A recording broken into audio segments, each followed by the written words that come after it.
tengah upaya membangun bangsa yang maju dan juga berkeadilan, ini masih banyak sekali saudara-saudara kita yang hidup dalam keterbatasan akses, termasuk juga dalam hal pendidikan. Nah, padahal nih pendengar ya, pendidikan ini adalah kunci. Ya, ini bukan hanya sekedar hak dasar setiap anak saja ya, tapi juga ini investasi strategis loh, pendengar ya, untuk masa depan individu, keluarga, bahkan mungkin negara. Nah, untuk itu kita akan berbincang dengan salah seorang yang telah lama apa namanya ini berkecimpung ya, tentunya di garis depan perjuangan ini. Beliau adalah Pak Sulaiman Pajalani. Beliau adalah pembina sekolah bagi kaum marginal yang mungkin sudah malang melintang juga ya. Tentunya beliau ini juga sudah sering pergi ke luar kota, mungkin sering melihat juga nih hal-hal seperti ini. Oke, langsung saja kalau begitu saya menyapa beliau ya, pendengar di sore hari ini yang sudah tersambung melalui line telepon kami. Assalamualaikum, selamat sore Pak Sulaiman Pajalani. Waalaikumsalam warahmatullahi wabarakatuh. Selamat sore pendengar RRI Hmm. dimanapun Anda berada. Oke, nah ini sore hari ini topik kita sangat menarik sekali ya, Saya panggilnya Bang Sulaiman saja ya, Bang ya. Oke, Oke, nah ini topik kita di sore hari ini tentang investasi pendidikan bagi kaum marginal. Nah, Bang Sule ini kan sebagai pembina sekolah marginal. Nah, kalau Bang Sule melihat ini ya tentang sekolah marginal itu sendiri, nah mungkin bisa sedikit diceritakan ini bagaimana sih awal mulanya atau latar belakang lah uh, Bang Sule ini hingga terlibat dalam pendidikan untuk kaum marginal nih, Abang. ya kegiatan pendidikan untuk kaum marginal khususnya anak-anak pemulung yang ada di tempat pembuangan akhir sampah di Kabinuan itu inisiatif adik-adik HMI dan Kohati, himpunan mahasiswa Islam, dan kami selaku alumni hari ini terhimpun di Majelis Pop Alumni HMI hari ini juga memberikan support, kemudian membantu mereka dalam berbagai hal, termasuk memberikan dukungan fasilitas. Jadi kegiatan ini sudah lama berjalan, dan di bulan Ramadan kemarin kami launching untuk aktivitasnya, dan proses kegiatan berjalan, dan kegiatannya juga itu disesuaikan dengan gajinya adik-adik yang relawan yang mengajar, karena dengan kesibukan mereka kuliah, kemudian mereka juga kerja untuk mereka meluangkan waktunya untuk mengajar adik-adik yang baik mengajarkan pelajaran agama, ngaji, dan ini kita dorong terus sehingga menjadi perhatian kita semua, dan kami kemarin membangun sebuah tenda untuk kegiatan belajar mereka, karena awalnya mereka hanya menggunakan apa di depan RRI itu ada taman, apakah itu hanya tempat itu mereka belajar, sehingga kami baru buat satu warga kami dan alokasinya. Tapi namanya tenda juga hari ini misalnya dalam posisi terpasang panas, kemudian hujan, kemudian tenda itu, dan insya Allah kami upayakan lagi untuk membangun tenda kembali. Karena perlu saya sampaikan bahwa pendidikan penting bagi generasi di semua anak-anak hari ini, mengenyang namanya pendidikan, karena mereka bangsa, mereka ada generasi penerus yang harus mendapatkan pendidikan. Oke, baik. Nah, tentunya dengan kasus-kasus yang sering didapati di lapangan, apalagi seperti tadi Bang Sule bilang bahwa memang banyak anak-anak ya khususnya di tempat pembuangan sampah ini yang mungkin putus sekolah seperti itu ya, Bang Sule. Nah, bagaimana Bang Sule melihat ini pendidikan ini?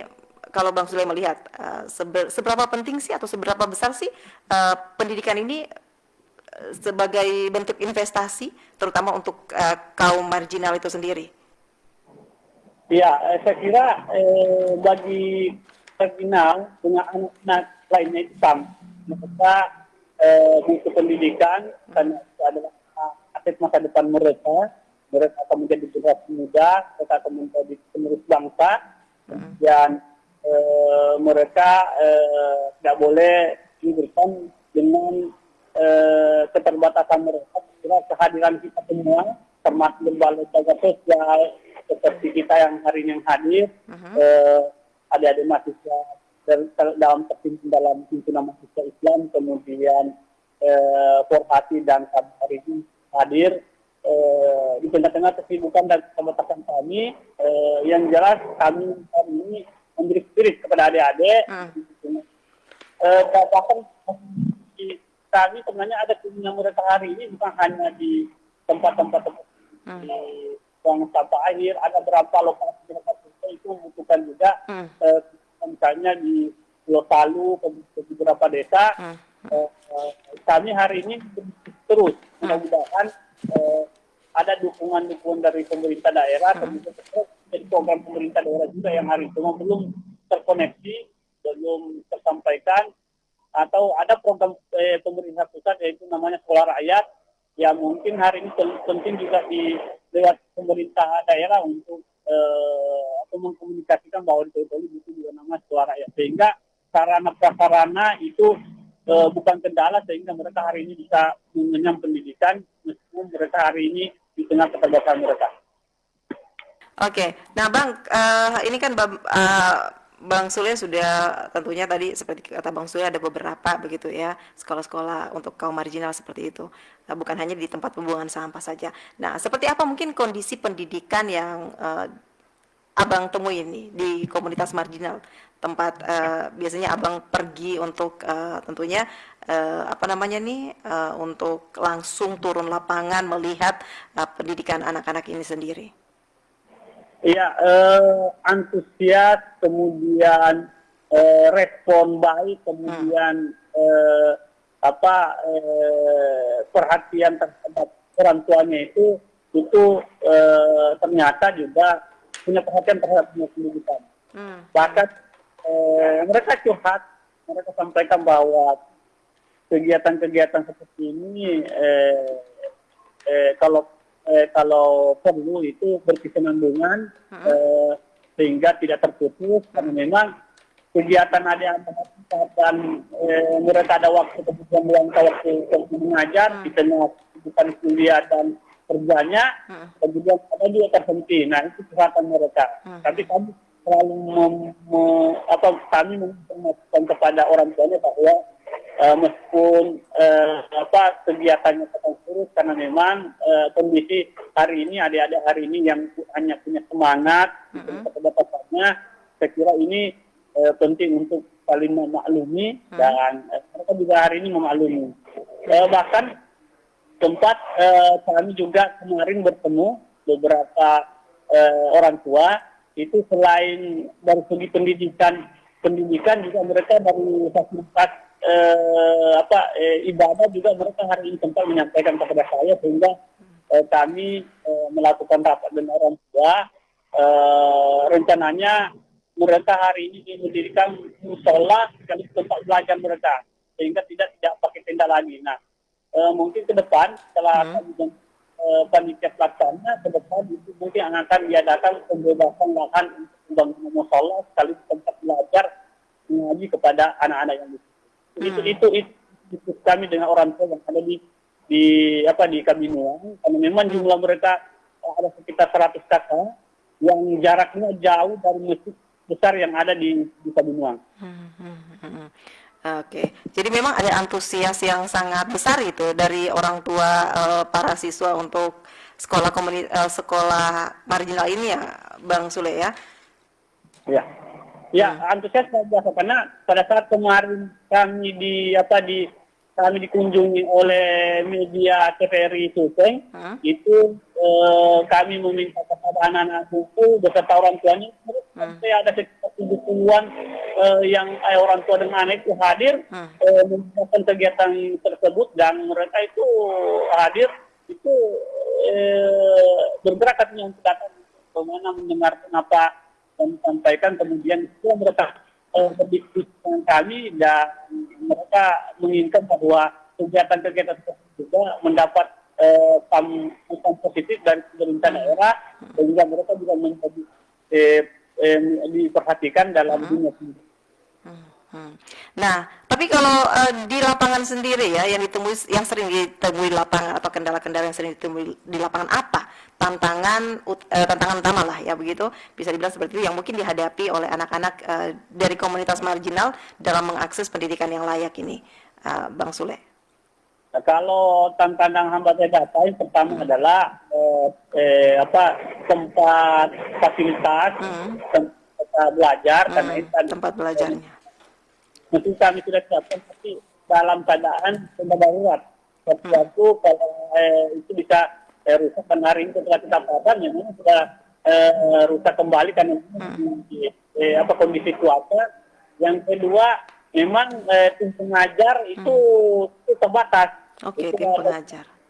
tim terbatas dan anak-anak yang mengajar itu betul panggilan saja. Misalnya kan mereka kuliah kemudian juga mereka bekerja. Oke. Sehingga mereka hanya meluangkan waktunya menyesuaikan saja dengan kegiatan yang ada dengan waktu. Oke. Nah, itu tantangan yang sering dihadapi ya, apalagi untuk anak-anak di komunitas marginal sendiri selain tempat belajar atau tenda darurat yang disiapkan begitu ya oleh teman-teman. Nah, ini juga ada tim katanya tim pengajar yang terbatas seperti itu ya, Bang Sule ya. Nah, bagaimana? Apakah sudah pernah mungkin sharing atau mungkin kerjasama dengan beberapa instansi begitu, Bang, agar tentunya sekolah marginal ini mungkin bisa layak untuk anak-anak khususnya mungkin yang ada di TPA ini? Kami sudah mengkomunikasikan dengan Universitas Manado. Alhamdulillah, Ibu Rektor Universitas Manado sekaligus ketua kami hari ini sudah mengkomunikasikan dengan dekan Fakultas Keguruan. Saya sempat juga bertemu dengan dekannya. Insya mereka juga siap menurunkan atau mengutus tim pengajar untuk memberikan bantuan pengajar sehingga nantinya bisa terjadikan setiap saat bisa proses pembelajaran yang ada di kebinuan situ. Sehingga lebih intens adik-adik anak-anak untuk melakukan kegiatan-kegiatan belajar. Nah, ini juga Bang Sule, apa yang menjadi kendala anak-anak ini sampai mereka tidak bisa sekolah di sekolah umum seperti itu, Bang Sule? Ya, sebenarnya ada juga yang sekolah, kemudian mereka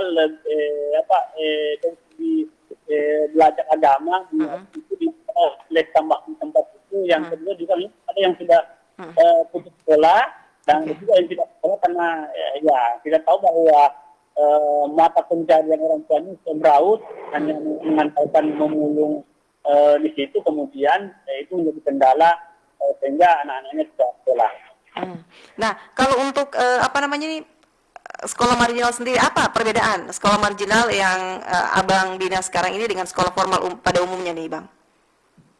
Kalau kita sebenarnya sekolah hanya itu pendidikan non formal hanya memberikan pembelajaran saja, secara legalitas itu tidak memiliki legalitas yang formal karena memang kita mengajar semuanya saja. Makanya mereka tetap sekolah di sekolah pendidikan ini hanya pengetahuan tambahan saja, misalnya mengenai pengetahuan agama tambahan dari sekolah yang kami buat ini. Nah, ini banyak sekali kendala yang dihadapi di lapangan ya, khususnya untuk teman-teman yang ingin tentunya mengabdikan diri untuk anak-anak ya kaum marginal seperti itu, agar mereka tentunya tetap mendapatkan hak mereka untuk pendidikan seperti itu. Nah, kalau Abang melihat kendala terbesar di lapangan oleh yang mungkin sering dihadapi teman-teman ini, khususnya mungkin teman-teman dari sekolah marginal itu sendiri, apa ini, Bang? Ya, kalau kendala terbesarnya itu sebenarnya yang pertama sarana pendukung, yang kedua mereka ini relawan, jadi mereka membiayai dirinya sendiri untuk datang ke sana, kemudian tanpa sponsor, tanpa bantuan, karena kami juga sifatnya organisasi kemasyarakatan kita hari ini hanya bisa membantu fasilitas. Ya itulah kendala yang dihadapi. Saya kira meskipun keterbatasan kemudian kendala itu tidak mengurai semangat mereka untuk membantu anak-anak yang ada di sana sehingga ada ketambahan yang mereka dapatkan dibantu sekolah atau yang hari tidak memenuhi pendidikan. Nah, ini mulai awal berdirinya sekolah marginal ini dari tahun berapa? Ini kan kegiatan ini kan sudah agak lama tempat tertentu, kemudian di awal bulan puasa kemarin dicoba diaktifkan sekali, sekarang kemudian itu dicoba supaya mereka lagi hari ini, makanya upaya kami adalah untuk mengingatkan dengan pihak kampus untuk mana intens, karena bahwa kendalanya itu bahwa mereka hari ini keterbatasan tenaga pengajar atau lawan pengajar sana. Oke. Nah, selama berdirinya dan juga selama berdirinya sekolah ini, apakah tidak ada mungkin dukungan dari pemerintah atau mungkin pihak swasta untuk mungkin memfasilitasi agar sekolah marginal ini bisa lebih layak untuk anak-anak, Bang? Sampai hari ini memang kegiatan ini berjalan alami, belum pernah terkomunikasikan dengan pemerintah daerah. Olehnya itu mungkin kita jalan dulu, kemudian setelah jalan kemudian nanti kami mencoba membangun komunikasi pemerintah daerah untuk bagaimana sekolah ini bisa menjadi perhatian pemerintah daerah, dan pemerintah daerah hari ini bisa membantu dari segi sarana pendukung, misalnya buku atau fasilitas. Memang sekolah ini sekolah non formal. Kalau kita punya sekolah ya ada sekolah formal. Belum sampai kita diskusikan dengan pemerintah daerah. Kira-kira dari bagaimana mereka bisa membantu. Yang jelas sekolah ini kita lakukan adalah sifatnya sekolah pendidikan di luar pendidikan non formal. Tapi kedepannya apakah nanti juga ada niat untuk mungkin membicarakan dengan pemerintah atau mungkin duduk bersama dengan pemerintah agar mungkin anak-anak ini yang sudah putus sekolah, khususnya di tempat pembuangan sampah ini, mungkin bisa melanjutkan di sekolah formal, Bang? Ya, itu ada keinginan tersebut, tapi itu masih kita coba upayakan bisa bertemu dengan tim pengajar teman-teman yang lainnya, karena memang kesibukan kami hari ini dengan kegiatan masing-masing itu menjadi hambatan dan kendala juga. Oke. Sama-sama untuk masyarakat. Baik, Bang, ditahan dulu ya, kita jeda sejenak dulu. Nanti juga kita akan buka line telepon untuk yang ingin bergabung di WhatsApp maupun di line telepon ya, Bang ya. Kita tahan dulu untuk dialog kita di sore hari ini. Nah, pendengar dimanapun Anda berada yang masih bersama Pro 1 RR Toli Toli, kanal informasi dan inspirasi. Nanti sebentar kita lanjutkan kebersamaan kita di Mozaik Indonesia, membahas tentang investasi pendidikan bagi kaum marginal, bersama dengan narasumber kami di sore hari ini ada Bang Sulaiman Pajalani, pembina sekolah marginal. Tetap bersama Pro 1 RR Toli Toli, kanal informasi dan inspirasi. Iya, Lek Paidi itu loh, apa ya nanti bisa ikut nyoblos? Loh, lah emangnya kenapa toh Mbak Yu? Walau wong Lek Paidi pakai kursi roda, apa ya nggak repot nanti? Kasihan toh Lek Paidi. Loh, yo lebih kasihan kalau Lek Paidi tidak menyalurkan suaranya toh Mbak Yu. Penyandang disabilitas sebagaimana dengan orang penyandang non disabilitas memiliki hak dan kewajiban yang sama, termasuk hak dan kewajiban konstitusional yang meliputi hak ekonomi, sosial, budaya, dan negara mempunyai kewajiban untuk memenuhi, menghormati, dan melindungi setiap hak yang dimiliki oleh setiap warga negaranya, ya termasuk hak pilih pemilih disabilitas. Ya kalau gitu kayak buruan dikasih tahu Mas, sebelum menyesal di kemudian hari loh. Loh Mbak Yu, kan rumahnya sebelah Lek Paidi toh? Oh iya ya. Iming-iming keuntungan bulanan, uang ratusan juta raib di investasi bodong. Kehilangan uang ratusan juta, korban investasi bodong alami depresi. 2 tahun tertipu investasi bodong, korban rugi ratusan juta rupiah. Praktik penipuan dengan tawaran investasi bodong masih terus memakan korban. Jangan sampai Anda tergiur dan menjadi korban selanjutnya. Waspadai investasi bodong, cermat sebelum berinvestasi.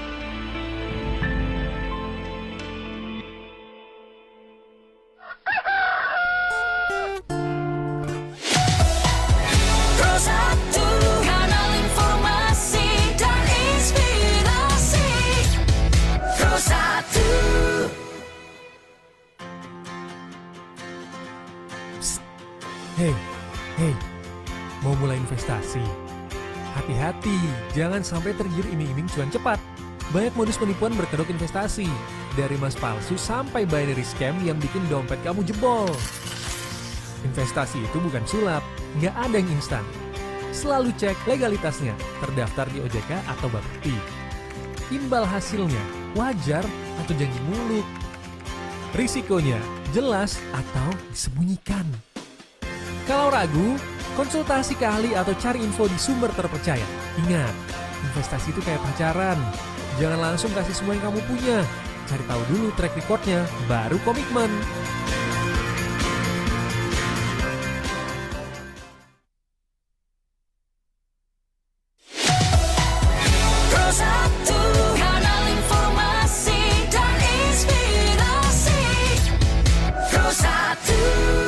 Ya baik pendengar dimanapun Anda berada yang masih bersama kami di Pro 1 RRI Toli Toli, kanal informasi dan inspirasi masih di Mozaik Indonesia, membahas tentang investasi pendidikan bagi kaum marginal.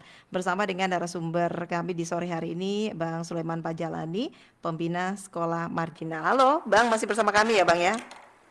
Ya, halo. Oke, baik. Nah, kalau kita melihat pendidikan saat ini, apalagi kalau kita kaitkan dengan investasi itu sendiri, ya, pendidikan sebagai investasi.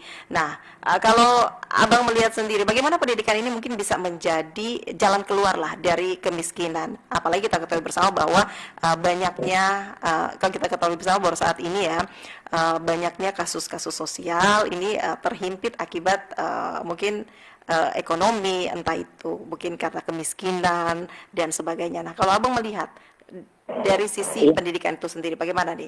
Abang melihat pendidikan ini bisa menjadi mungkin jalan keluar dari kemiskinan? Iya, pendidikan ini menjadi modal utama dari semua sektor, baik sektor ekonomi, kemudian sektor budaya, karena lewat pendidikan, kemudian anak tidak bisa cerdas, kemudian dengan kapasitas kecerdasannya, kemudian dia bisa mengangkat perekonomian kita, kemudian bisa menjadi pengusaha, kemudian menjadi pembimbingnya birokrasi, sehingga mereka ini bisa membangun daerah kita di Toli, dan kita ketahui bahwa banyak pendidikan yang tinggi, kemudian mereka hari ini pengetahuannya kemudian bisa membanggakan daerah Kabupaten Toli. Olehnya itu ini menjadi perhatian kita semua untuk mendorong bagaimana pendidikan anak-anak hari ini di Kabupaten Toli tidak ada anak Toli hari ini yang tidak lagi sekolah karena berkenaan dengan keterbatasan biaya orang tuanya. Tentu saja yang penting menjadi perhatian. Nah, kalau kita lihat ini khusus pendidikan marginal yang saat ini dikelola oleh Bang Sulaiman Pajalani sendiri. Nah, apa mungkin bentuk investasi jangka panjangnya lah ya kalau kita mau melihat ini yang mungkin bisa kita lihat nantinya melalui pendidikan kaum marginal ini, Bang? Ya, kita ketahui bahwa sekolah anak mereka adalah anak-anak yang hari ini orang tuanya memang orang tuanya hari ini dengan tingkat pendidikannya, kemudian mereka hari ini bekerja secara utang. Mudah-mudahan dengan mereka hari ini punya pengetahuan, punya pendidikan tinggi, bisa mengangkat derajat orang tuanya yang hari ini yang tingkat derajat, kemudian orang tuanya hari ini tidak memiliki pekerjaan yang tetap, dengan mereka hari ini pendidikan membanggakan orang tuanya, saya kira. Oke. Nah, kalau saat ini apakah ada mungkin program kemitraan atau mungkin relawan yang bisa diikuti oleh masyarakat umum untuk mendukung sekolah-sekolah marginal itu sendiri, Bang? Ya, saya sudah diskusi dengan tim pengajar bahwa kita hari ini juga membutuhkan dukungan tim relawan yang harus mau bergabung. Makanya kegiatan ini perlu mendapat sosialisasi kepada seluruh masyarakat. Karena tadi dengan banyaknya relawan yang direkrut untuk membantu tim pengajar sehingga kegiatannya bisa dilaksanakan setiap hari mereka hari ini mengajar sehingga nantinya kegiatan belajar ini bisa dibentuk lagi di beberapa tempat. Di beberapa tempat juga harus melakukan survei, itu membutuhkan juga tempat perhatian anak yang di sekolah seperti tadi disampaikan di Palu, kemudian beberapa desa lainnya. Nah, tentunya seperti tadi Bang Suleman mengatakan tadi bahwa kekurangan atau keterbatasan dari tim pengajarnya dan juga mungkin tempat belajar yang masih standar, bukan cuma standar tapi kalau bisa dibilang ini memang betul-betul di bawah standar begitu ya Bang ya, dengan tenda darurat itu sendiri. Nah, bagaimana mengakali atau mungkin mensiasati walaupun dengan keterbatasan seperti ini tapi anak-anak ini tidak putus untuk mendapatkan pendidikan seperti itu Bang? Ya, tadi itu bahwa kami selaku pembina atau senior mereka hari ini motivasi adik-adik untuk bagaimana hari ini mensosialisasikan kemudian aktif untuk datang ke sana mengunjungi anak-anak dan saya melihatnya bahwa dengan sering datangnya mereka kami mengajar saat kerapan itu timbul dan diskusi terjalin sehingga anak-anak hari ini punya motivasi. Untuk mau mengenyam pendidikan meskipun mereka hari ini di tengah keterbatasan hari ini orang tuanya hari ini mungkin pekerjaannya sembraut, anak-anaknya punya semangat untuk belajar. Oke. Nah, bagaimana untuk bisa menumbuhkan semangat para anak-anak kaum marginal ini agar mereka bisa lebih semangat lagi dalam menempuh pendidikan walaupun yang non formal seperti ini ya. Karena biasanya kan anak-anak seperti ini apalagi kalau melihat kondisi seperti ini pastinya kadang-kadang ogah-ogahan begitu. Bagaimana untuk menumbuhkan semangat mereka ini biar mereka tetap semangat dan juga orang tua bisa lebih mendukung lagi mereka untuk bisa tentunya menyelesaikan pendidikan mereka ini, Bang? Ya, membangun kedekatan emosional dengan mereka. Jadi, emosional, mengunjungi, bahkan saya melihat bahwa guru mereka yang tim relawan datang ke sana itu, kalau ada salah satunya tidak hadir, mereka ditanya, mana ini, kenapa tidak datang. Nah, dan juga bahwa mereka dengan kedekatan itu, saya kira mereka ini termotivasi untuk mau juga belajar yang mau punya cita-cita tinggi untuk memperbaiki cara hidupnya, kemudian punya mengangkat derajat keluarga mereka yang hari memang terpinggirkan. Oke. Nah, Bang, kalau di sekolah marginal ini sendiri, apakah ada tempat atau mungkin dibuka ruang konsultasi untuk orang tua maupun anak-anak didik di sana? Agar mereka mungkin bisa menyampaikan apa sih yang menjadi keluhan mereka, apa sih yang menjadi aspirasi mereka seperti itu, Bang? Ya, kalau itu hanya mereka hanya bisa berkomunikasi dengan tim-tim relawan yang ada di sana, seperti konsultasi curhatan orang tuanya, kenapa sampai sekolah ini kadang tidak. Nah itu ada penjelasan dari relawan bahwa itu disebabkan karena keterbatasan mereka, tapi mereka tetap melakukan itu untuk mengajar mereka. Sehingga mereka paham juga orang tuanya. Oke, selama ini apa yang keluhan yang paling banyak biasanya mereka sampaikan kepada teman-teman relawan ini, Bang? Ya, keluhannya tadi bahwa mereka hari faktor ekonomi, mereka juga hari ini butuh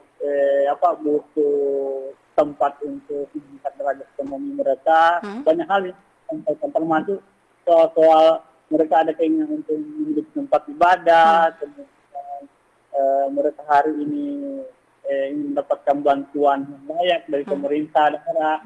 Nah, meskipun tugas adik-adik ini bukan tantangan buat relawan karena bukan hanya mengajar kepada anaknya, tapi juga kadang orang tuanya juga curhat berbagai hal berkenaan dengan kehidupannya. Nah, ini tantangan sehingga butuh perhatian kita semua sama pemerintah daerah. Tapi sejauh ini apakah tidak ada selama mungkin dibuka juga sekolah marginal ini atau sebelumnya itu apakah tidak ada support dari pemerintah dalam hari ini mungkin instansi terkait untuk mungkin membantu adik-adik atau anak-anak yang putus sekolah di tempat pembuangan sampah ini atau mungkin di beberapa tempat lainnya ini untuk sekolah marginal ini mungkin menyekolahkan mereka ke sekolah formal, Bang? Kalau untuk di sekolah marginal yang ada di Kabinuang itu belum terkomunikasikan dengan pemerintah daerah. Tapi di beberapa tempat misalnya salah satu rekan kita yang melakukan kegiatan pendidikan yang ada di pulau itu sudah membangun komunikasi dengan dinas perpustakaan, kemudian membangun MOU. Itu juga mungkin ke depan kita juga akan lakukan karena memang beberapa program literasi yang dilakukan teman-teman juga di beberapa tempat-tempat lain. Oke. Nah, Bang mungkin bisa sedikit sharing dengan kita di sini, dengan kami di sini, apa sih momen paling menyentuh ini yang mungkin pernah Abang alami selama membina pendidikan untuk kaum marginal ini sendiri? Ya, ini tadi mereka hari ini kadang juga melihat bahwa kami datang itu bisa memberikan solusi kepada mereka termasuk persoalan ekonomi mereka. Nah, itu juga menjadi bahan evaluasi kami bahwa ternyata mereka butuh bantuan uluran tanah di semua pihak. Ada beberapa program yang kami bisa jalankan seperti bagi sembako di Ramadan, kemudian mendorong mereka untuk tetap semangat mencari rezeki. Nah, seperti itu mereka diskusikan kepada kami. Oke. Nah, kalau Abang melihat di tengah masyarakat, seberapa besar sih kepedulian masyarakat ya untuk pendidikan, khususnya untuk anak-anak mereka ya, apalagi kalau kita kaitkan dengan investasi pendidikan bagi mungkin anak-anak begitu, ya, bagi generasi muda. Ya, saya melihatnya bahwa memang mereka hari ini apakah perbatasan ekonomi, kemudian hari ini membiarkan anaknya sekolah, sehingga kami datang untuk membentuk sekolah di sana sehingga mereka hari ini termotivasi kembali karena itu tadi bahwa ada keinginan mereka membuka anaknya karena keterbatasannya ini anaknya biarkan saja dan bukan berterima kasih kemudian mereka menginginkan bahwa ini juga bisa mengenai pendidikan lebih tinggi lagi. Oke, seperti itu ya Bang ya. Oke, Bang ditahan dulu. Nah, untuk ada yang mungkin ingin bergabung, kita buka line telepon atau mungkin WhatsApp di 085343131230 atau 0821 94830965. Sekali lagi bisa melalui line telepon atau WhatsApp di 0821 94830965. Sekali lagi 0821 94830965. Di sore hari ini Mozaik Indonesia topik yang coba kami angkat tentang investasi pendidikan bagi kaum marginal. Dan kita break dulu ya, sebentar kita lanjutkan kembali kebersamaan kita di dialog Mozaik Indonesia sore hari ini seputar investasi pendidikan bagi kaum marginal.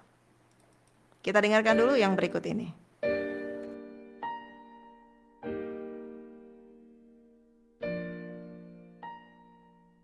Dear Diary, hari ini aku sedih banget. Kenapa sih mereka jahatin aku? Padahal niat aku cuma mau bantu, bukannya sok pinter. Aku sedih banget.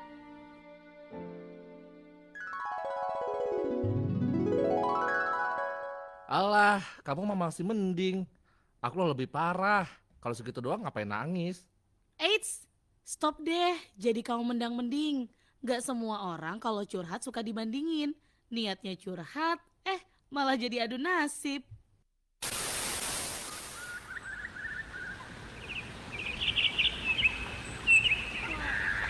Iya, yang ini apa namanya? Itu Candi Borobudur, adanya di Jawa Tengah. Oh, kalau yang ini apa ya? Kalau itu tembok Cina, adanya di Cina.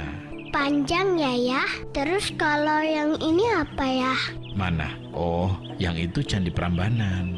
Beda ya dengan yang tadi? Saat anak Anda mulai aktif bertanya, dampingi mereka. Berikan jawaban yang sebenarnya. Bekali pengetahuan anak sedini mungkin untuk menciptakan generasi yang cerdas di masa depan. Pesan ini disampaikan oleh Radio Republik Indonesia.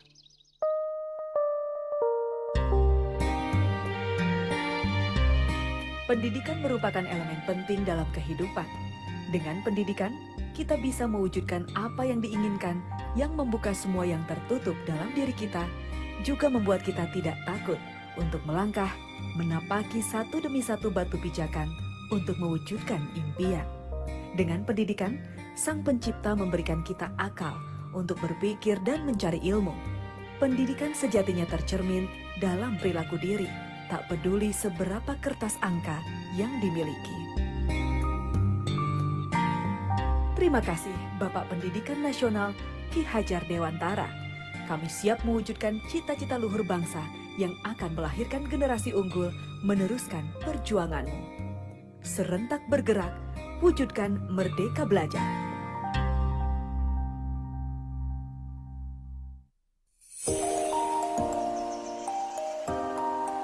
Siapakah penemu kertas? Ini dia. Akhirnya saya ketemu di jawaban. Weh, adek, kau lagi bikin apa? Serius sekali kelihatannya. Ini kakak, saya bikin tugas sekolah. Sudah beberapa hari yang lalu saya belum sempat kerjakan. Macam makin hari tambah rumit kak pelajaran di sekolah.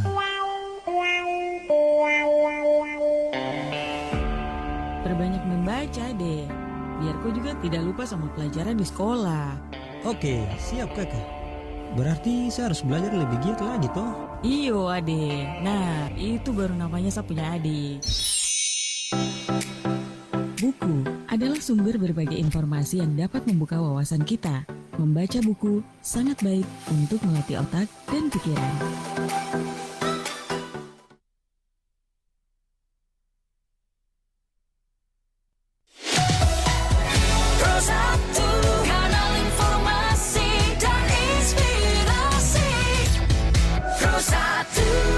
Ya baik pendengar dimanapun Anda berada yang masih bersama kami di Pro 1 RR Toli kanal informasi dan inspirasi di Mozaik Indonesia, investasi pendidikan bagi kaum marginal. Dan saya masih bersama dengan pembina sekolah marginal Bang Sulaiman Pajalani. Untuk Anda yang ingin bergabung, kita buka line telepon di 082194830965. Bisa melalui line telepon, bisa juga melalui WhatsApp. Ada yang bergabung, kita coba terima penelpon dulu ini ya, yang coba bergabung di sore hari ini. Ya. Halo, selamat sore. Assalamualaikum Waalaikumsalam warahmatullahi wabarakatuh. Dengan siapa di mana ini Pak? Dengan Pak Rusli, ada dengar-dengar ini. Oke Pak Rusli, di Palu ini. Oke Pak Rusli, apa yang ingin ditanyakan ini ke narasumber kita di sore hari ini terkait dengan investasi pendidikan bagi kaum marginal?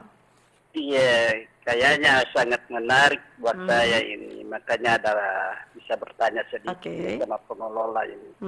Yang begini,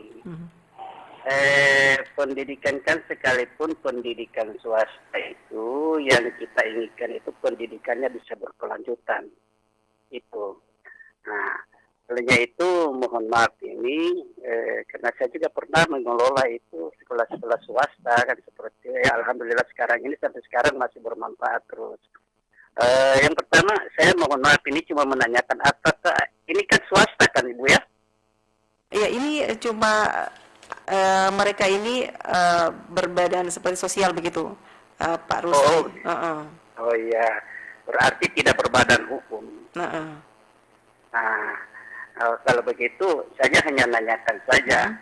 Kalau sistem pendidikannya itu digarap seperti apa? Misalnya, sekalipun misalnya di pendidikan swasta, tapi ada kurikulum yang mengacu ke sana, apakah bersifat kurikulernya atau seperti apa gitu. Nah, yang kedua, saya dengar ini seperti ada tenaga pengajarnya itu seperti apa kalau tenaga pengajar itu mahasiswa, ada adik-adik mahasiswa. Ya, misalnya taruhlah dikatakan itu sebagai tenaga honorer sekalipun sedemikian begitu. Cuma artinya ini supaya pendidikan ini bisa berkelanjutan, seperti apa yang harus kita terapkan, kita berikan jasa kepada mereka seperti apa supaya ini pendidikan ini jangan sampai, karena banyak begini Bu, mohon maaf ini banyak sekali yang pendidikan seperti ini dia ada mati hidup. Nah, ini yang artinya yang kita inginkan itu, saya tertarik ya seperti ini. Cuma itu yang saya katakan tadi. Saya berharap supaya sekolah yang diterapkan ini adalah merupakan salah satu pendidikan, namun ini pendidikan dia berasal dari masyarakat atau anak yang putus sekolah. Non formal begitu. Ya, non formal ya. Boleh dikatakan yang kita inginkan itu berkelanjutan. Ya, terus saya ini ada punya pengalaman sedikit. Kalau memang ini sekolah ini dia punya berbadan hukum, mudah saja kita untuk memintakan kita daftar kepada misalnya dinas sosial, ke bidang kesra, kemana saja itu kita bisa mendapatkan bantuan untuk dari situ dalam rangka untuk fasilitas penunjang yang ada di sekolah yang bersangkutan. Barangkali demikian. Assalamualaikum warahmatullahi wabarakatuh. Waalaikumsalam warahmatullahi wabarakatuh. Terima kasih Pak Rusli yang ada di Palu. Nah, Bang Sulaiman Pajarani. Ya. Oke. Nah, itu tadi penelpon kita Pak Rusli dari Palu. Nah, yang pertama tadi yang ingin tanyakan ini pendidikannya ini, dia berharap pendidikannya katanya bisa berkelanjutan seperti itu, dan ini sebenarnya digarapnya seperti apa? Apakah dia mengacu pada pola kurikulum atau mungkin punya kurikulum sendiri atau seperti apa ini? Dan juga berharap katanya apakah pembinaan sekolah marginal ini berbadan hukum atau sudah didaftarkan agar bisa punya payung hukum sendiri, begitu Bang? Ya, saya juga sepakat dengan Pak tadi bahwa kita mengatakan bahwa pendidikan hari ini berbadan hukum. Saya menyambut baik dengan motivasi atau senang adik-adik hari ini untuk bagaimana menularkan ilmunya kepada orang yang kepada adik-adik yang hari ini yang terpinggirkan pemulung hari ini. Makanya kami hanya membuat sekolah ini dalam bentuk kelompok-kelompok belajar saja. Jadi kelompok belajar di masjid. Ini sekolah yang tidak berbadan hukum, kemudian yang mengajar hanya relawan, honor, tidak dihonor. Tidak ada honornya. Sosial memang betul-betul pure sosial gitu Bang ya? Sosial, jadi mereka biaya sendiri ke sana, kemudian punya perhatian terhadap ada di anak-anak yang ada di tempat pembuangan air sampah, kemudian ilmunya dikeluarkan setelah pendapatan di kampus. Jadi harapan kami bahwa sekolah ini bisa berkesinambungan, tapi itu menjadi harapan saja.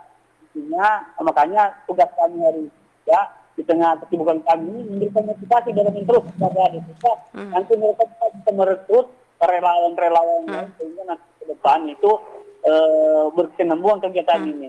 Tetapi kalaupun misalnya hari ini kegiatan ini nanti tidak berkesinambungan, minimal memberikan pesan kepada kita semua, kepada pemerintah bahwa di tempat pinggiran seperti pemulung itu anak-anak ini ada keinginan untuk melanjutkan sekolahnya. Karena memang ini hanya keterpanggilan saja. Ini yang ingin menularkan ilmunya yang masih kuliah. Oh ya, tadi juga Pak Rusli bertanya apakah walaupun mungkin dia non formal seperti itu, apakah mengacu pada kurikulum seperti itu? Karena ini hanya kelompok belajar. Ajarkan mereka pelajaran agama, kemudian ngaji, itu hanya berfungsi di namanya. Oke, seperti itu ya. Oke, baik. Terima kasih untuk Pak Rusli yang tadi sudah bergabung juga ya. Dan tadi sudah dijawab oleh Bang Sulaiman Pajalani tadi seperti apa pola pengajarannya di sana, dan juga tentunya insya Allah kedepannya kayaknya memang berharap juga nanti bisa berbadan hukum, begitu Bang ya? Iya. Oke, baik. Nah, Bang, tidak terasa ini sudah di penghujung kebersamaan kita untuk sore hari ini di Mozaik Indonesia. Sebenarnya masih banyak yang ingin kita tanyakan, cuma karena kita dibatasi waktu seperti itu. Nah, mungkin terakhir ini Bang, apa setiap orang pasti punya mimpi. Nah, kalau Bang Sule sendiri, apa mimpi terbesar Bang Sule sendiri untuk mungkin kedepannya juga tentang pendidikan bagi anak-anak marginal di Indonesia, khususnya di Kabupaten Toli-Toli seperti itu. Dan mungkin apa harapannya juga nih Bang, sekaligus closing statement nih.